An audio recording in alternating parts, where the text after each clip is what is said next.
கிட்டத்தட்ட 10 நாள்களாக பற்றி எரிகிறது அமெரிக்காவின் தென் மாநிலமான கலிஃபோர்னியா. இங்கே பெரும் செல்வந்தர்கள் வசித்து வந்தார்கள்.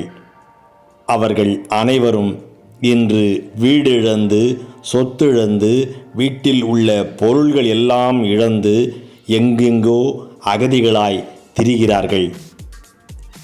இதில் பலரும் ஹாலிவுட்டின் மிக பெரும் நடிகர்கள், இயக்குனர்கள், நடிகைகள், தொழில்நுட்ப வல்லுநர்கள். இப்படி ஒரு நெருப்பை, இப்படி ஒரு காட்டுத்தீயை கலிஃபோர்னியா இதுவரை கண்டதில்லை என்கிறார்கள். ஆனால் எப்போதுமே கலிஃபோர்னியாவில் அடிக்கடி தீ வருவது இயல்பாக இருக்கிறது. இந்த தீ எப்படி வருகிறது என்று ஆராய்ந்து பார்ப்பதற்கு இப்போது நடவடிக்கைகள் மேற்கொள்ளப்பட்டுள்ளன. பொதுவாக மின்னல் அடித்து இடி இறங்கினால் இப்படிப்பட்ட தீ துவங்கி அது அமெரிக்காவில் உள்ள கலிஃபோர்னியாவின் காடுகளில் பரவுவது இயல்பாகும். ஆனால் இந்த முறை மின்னல் எதுவும் இல்லை. இது ஒருவேளை பூமி வெப்பமயமாதலால் ஏற்பட்டிருக்கும் தீயாகும் என்றும் சிலர் கருதுகிறார்கள். அமெரிக்காவில் குளிர்காலத்தில் எப்போதுமே பனி அல்லது மேகமூட்டம் இருக்கும். அது தீ பரவ விடாமல் தடுக்கும்.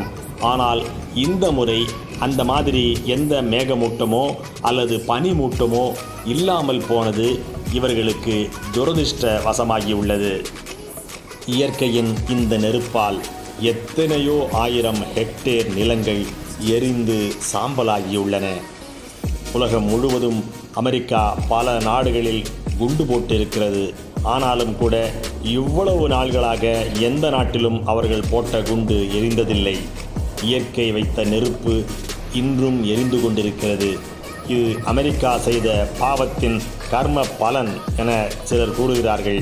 ஆனால் அப்பாவி மக்கள் இதில் பாதிக்கப்பட்டிருக்கிறார்கள். ஒரு நாடு செய்வது ஒரு மக்களை எப்படி பாதிக்க முடியும்?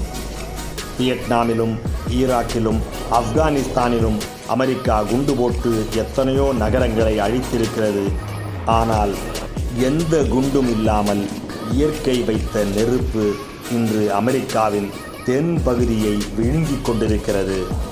இதற்கு நடுவில் பலரும் வீடுகளில் உள்ளே புகுந்து திருடுவதாகவும், அவர்களே கூட சில வீடுகளை கொளுத்தி விடுவதாகவும் கூட செய்தி வருகிறது.